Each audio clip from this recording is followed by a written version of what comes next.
नमस्ते बच्चों, आज मैं तुम्हें एक ऐसी नदी की कहानी सुनाऊंगी जो सिर्फ नदी नहीं बल्कि एक पूरी दुनिया है। इसका नाम है अमेज़न नदी। यह नदी दक्षिण अमेरिका नाम के एक बड़े महाद्वीप में बहती है। जरा सोचो, यह इतनी लंबी है कि अगर भारत के एक कोने से दूसरे कोने तक 4 बार यात्रा करो तब भी इसकी लंबाई पूरी नहीं होगी। यह दुनिया की सबसे बड़ी नदियों में से एक है और कुछ लोग तो इसे सबसे लंबी नदी भी मानते हैं। इसका पानी इतना ज्यादा है कि दुनिया की सारी नदियों का पानी मिला दिया जाए तो भी अमेज़न का पानी सबसे ज्यादा होगा। यह नदी पहाड़ों से शुरू होती है और एक बड़े समुद्र में जाकर मिल जाती है। इस नदी के चारों ओर एक बहुत बड़ा और घना जंगल है जिसे अमेज़न वर्षावन या रेन फॉरेस्ट कहते हैं। यह जंगल इतना बड़ा है कि हमारे भारत जैसे कई देश इसमें समा सकते हैं। यहाँ इतने पेड़ पौधे हैं कि इसे धरती का फेफड़ा भी कहा जाता है, क्योंकि यह हमें सांस लेने के लिए बहुत सारी ऑक्सीजन देता है। इस जंगल में दिन में भी सूरज की रोशनी जमीन तक नहीं पहुंच पाती, क्योंकि पेड़ों के पत्ते आसमान को ढक लेते हैं।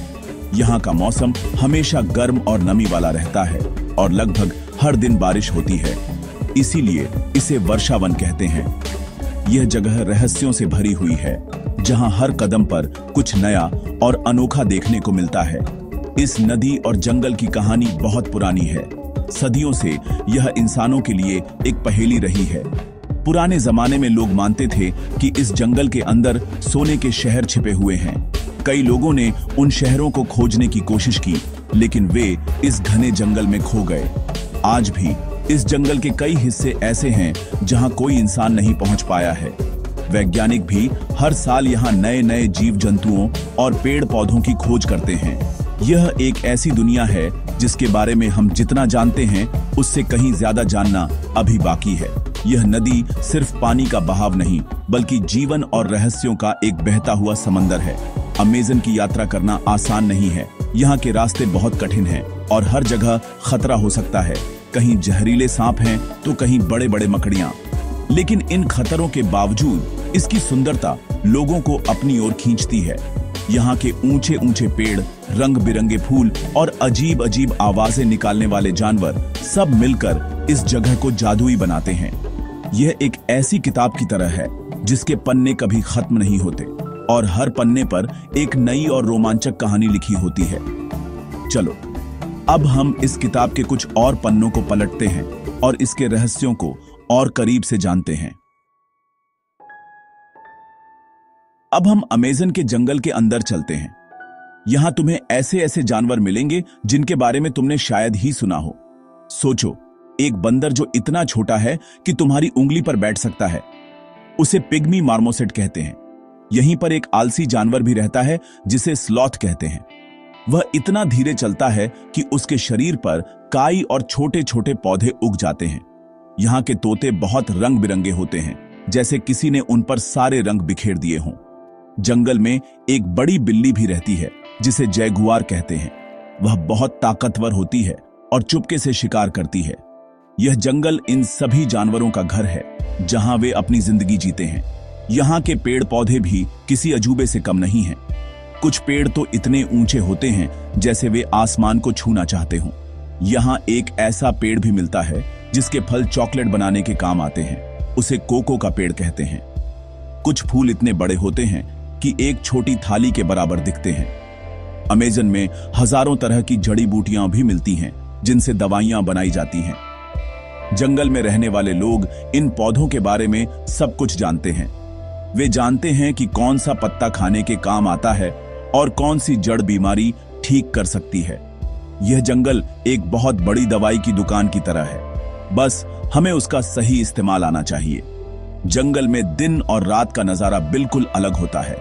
दिन में बंदरों और पक्षियों का शोर सुनाई देता है, लेकिन जैसे ही शाम होती है जंगल में एक अजीब सी शांति छा जाती है। फिर रात के जीवों की आवाजें आने लगती हैं, मेंढकों का टर्राना, कीड़ों का भिनभिनाना और दूर कहीं से किसी जानवर की रहस्यमयी आवाज। यहाँ रात में चमकने वाले मशरूम भी उगते हैं जो अंधेरे में हल्की हरी रोशनी फैलाते हैं। ऐसा लगता है जैसे किसी ने जंगल में छोटी छोटी लाइटें जला दी हों। यह सब देखकर ऐसा महसूस होता है जैसे हम किसी दूसरी दुनिया में आ गए हैं, जहां हर चीज जादुई और रहस्यमयी है।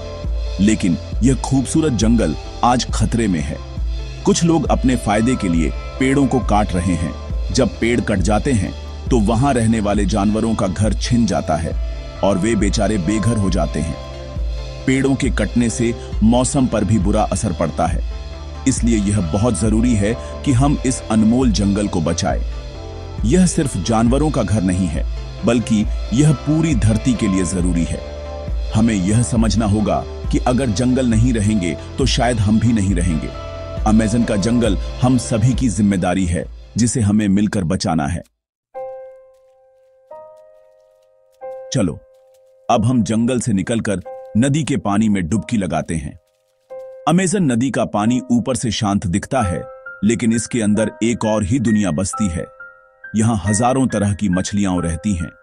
इनमें से एक है पिरान्हा मछली, जिसके बारे में तुमने डरावनी कहानियां सुनी होंगी। इसके दांत बहुत तेज होते हैं, लेकिन यह उतनी खतरनाक नहीं होती जितना लोग सोचते हैं। यह आमतौर पर छोटी मछलियां ही खाती है। अमेज़न में एक गुलाबी रंग की डॉल्फिन भी रहती है। हाँ, बिल्कुल सही सुना तुमने, गुलाबी डॉल्फिन। यह बहुत समझदार होती है और यहाँ की कहानियों में इसे जादुई माना जाता है। नदी के अंदर और भी कई अजीब जीव रहते हैं।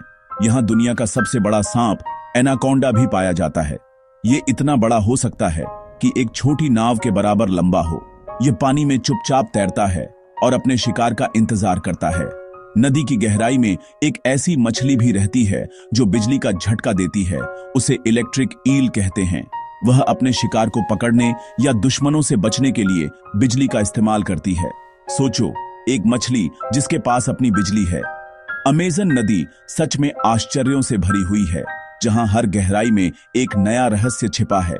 नदी के पानी का रंग भी हर जगह एक जैसा नहीं है। कुछ जगहों पर पानी का रंग मिट्टी जैसा भूरा होता है, क्योंकि इसमें पहाड़ों से बहकर आई मिट्टी घुली होती है। वहीं कुछ जगहों पर पानी का रंग चाय जैसा काला होता है। ऐसा इसलिए होता है क्योंकि इसमें जंगल के सड़े हुए पत्तों का रंग घुल जाता है। सबसे मजेदार बात तो यह है कि एक जगह पर यह दोनों नदियां, काली और भूरी, एक साथ बहती हैं, लेकिन उनका पानी आपस में मिलता नहीं है। मीलों तक वे अलग अलग बहती हैं, जैसे दो पड़ोसी जो एक दूसरे से बात नहीं करते। यह नजारा देखने में बहुत अद्भुत लगता है। अमेज़न नदी का जीवन सिर्फ बड़ी मछलियों और सांपों तक ही सीमित नहीं है। इसके पानी में लाखों छोटे छोटे जीव भी रहते हैं, जो हमें दिखाई भी नहीं देते। ये छोटे जीव बड़ी मछलियों का भोजन बनते हैं और नदी को साफ रखने में भी मदद करते हैं।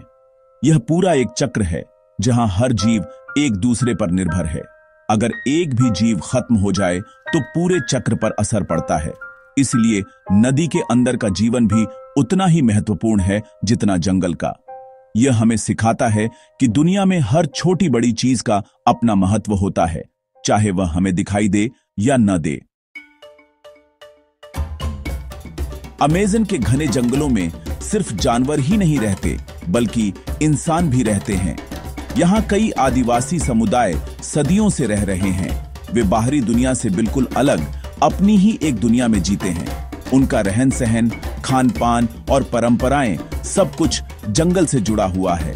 वे जंगल को अपनी माँ की तरह मानते हैं और उसकी पूजा करते हैं। वे जानते हैं कि जंगल से उतना ही लेना चाहिए जितनी जरूरत हो, उससे ज्यादा नहीं। उनका जीवन बहुत सरल होता है। वे शहरों की भीड़ भाड़ और शोर शराबे से दूर प्रकृति के साथ शांति से रहते हैं। वे हमें सिखाते हैं कि कम चीजों में भी खुशी से जिया जा सकता है। इन लोगों का ज्ञान किसी किताब में नहीं लिखा होता, बल्कि यह एक पीढ़ी से दूसरी पीढ़ी तक कहानियों और गानों के जरिए पहुंचता है। वे जंगल के हर पेड़, हर पौधे और हर जानवर को पहचानते हैं। वे मौसम को देखकर बता सकते हैं कि कब बारिश होगी और नदी में कब बाढ़ आएगी। वे शिकार करने के लिए तीर कमान का इस्तेमाल करते हैं और जहरीले मेंढक के जहर को अपने तीरों पर लगाते हैं, लेकिन वे कभी भी जरूरत से ज्यादा शिकार नहीं करते। उनका जीवन प्रकृति के नियमों पर चलता है और वे उन नियमों का कभी उल्लंघन नहीं करते। वे जंगल के असली रक्षक हैं। इन समुदायों की अपनी अपनी कहानियां और विश्वास हैं। कुछ लोग मानते हैं कि नदी में रहने वाली गुलाबी डॉल्फिन रात में एक सुंदर इंसान का रूप ले लेती है। कुछ का मानना है कि जंगल में आत्माएं रहती हैं जो जंगल की रक्षा करती है। ये कहानियां हमें भले ही अजीब लगें, लेकिन ये उनके जीवन का हिस्सा है। ये कहानियां उन्हें जंगल और नदी का सम्मान करना सिखाती हैं। वे मानते हैं कि अगर हम प्रकृति को नुकसान पहुंचाएंगे तो प्रकृति भी हमें नुकसान पहुंचाएगी। उनकी यह सीख आज की दुनिया के लिए बहुत जरूरी है, जहां हम प्रकृति का सम्मान करना भूलते जा रहे हैं। आज जब बाहरी दुनिया इन जंगलों तक पहुंच रही है तो इन लोगों का जीवन बदल रहा है। कुछ लोग उनकी जमीन छीनना चाहते हैं और पेड़ों को काटना चाहते हैं। इससे उनकी संस्कृति और उनके जीवन पर खतरा मंडरा रहा है। यह बहुत दुख की बात है कि जो लोग सदियों से जंगल की रक्षा कर रहे हैं, आज उन्हें ही अपना घर बचाने के लिए लड़ना पड़ रहा है। हमें यह याद रखना चाहिए कि अमेज़न का जंगल सिर्फ पेड़ पौधों और जानवरों का ही नहीं, बल्कि इन भोले भाले इंसानों का भी घर है। उनकी रक्षा करना भी हम सभी की जिम्मेदारी है। अमेज़न का रहस्य सिर्फ उसके जीवों में नहीं, बल्कि उसके लोगों में भी छिपा है।